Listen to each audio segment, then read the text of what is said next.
Grabe nga pala mga guys, bali ito na nga pala yung pinakamagandang transformation ng aking muka. 1, 2, 3, let's go! Little mama, show me how you move it. Go ahead, put your back into it.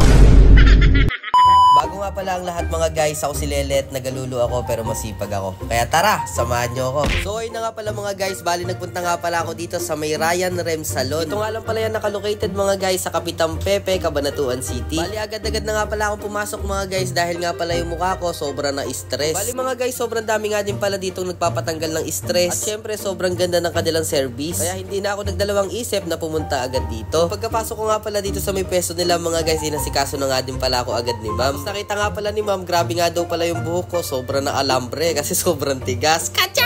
Bali kasama ko nga din pala dito yung tropa ko na si Chua. Bali malapit na nga daw mapanot si Chua kasi sobrang nipis na daw ng buhok niya. Nung inaayusan nga pala ako ni ma'am mga guys, di ko alam kay ma'am kung bakit siya tuwan-tuwa. Dahil nga nabalitaan ko din mga guys na maganda sila maggupit dito. Kaya sabi ko agad kay ma'am, ikaw nakakumambahala sa gupit ko. Napakaganda nga ng pagkakagupit sa akin mga guys, sobrang linis tingnan. Bali nung pagkatapos ko nga palang gupitan mga guys, bali sashampuhan nga daw ako nila ma'am para nga daw lumambot-lambot naman yung buhok ko. Kaya nga pala matigas yung buhok ko mga guys kasi bareta lang ginagamit kong pang shampoo. Kacha! At syempre mga guys, tatry nga din pala natin yung pampatanggal ng muka.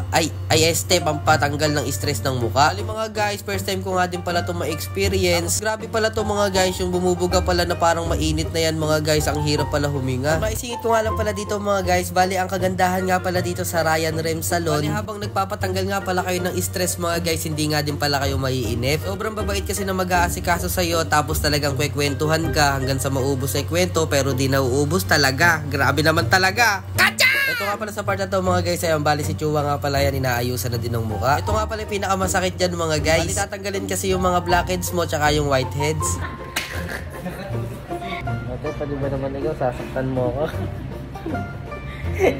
Marami nga din pala nakuha sa mukha ko mga guys dahil sobrang nga daw maalikabok, kaya naiipon nga daw. At ito mga guys, hindi ko nga pala alam kung ano yung pinapahid niyan, tinta ba ng puseto, ewan ko ba. Pero in fairness mga guys, sobrang niyang lamig sa mukha, promises. Bali dahil nga first time ko nga pala mga guys, hindi ko nga pala alam kung paano ko sasabihin sa inyo, kung paano ko ipapaliwanag kung ano ginagawa sa akin dyan. Nakagulat nga pala mga guys yung ginagawa sa akin na yan kasi naiigad ako kapag tumutunog. At dito mga guys, bali nakikita nyo dyan sa video na nagsasalita ako, bali sinasabi ko nga pala kay ate, grabe ate, kamukha ko na si Joshua Garcia.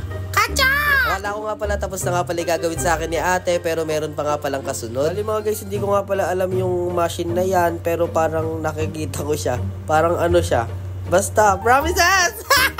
Pagkatapos nga pala gawin sa akin ni ate yun mga guys, bali meron pa nga din palang kasunod. Bali yung gagawin nga pala sa akin na to mga guys, pag mimistulan akong itlog o maging mistulan akong sisiw. Bali mga guys, hindi ko nga din pala alam yung tawag dyan. Pero kung pupunta kayo dito sa Ryan Rem Salon, dito sa may Kapitang Pepe, malalaman nyo din. Grabe nga pala mga guys yung resulta ng aking mukha. Tinan nyo naman mga guys, sobrang fresh, tapos natanggal talaga yung stress. At ito nga pala yung mga services nila mga guys. Paki-stop na nga lang pala yung video para makita nyo. Grabe naman talaga. Maraming salamat sa suporta.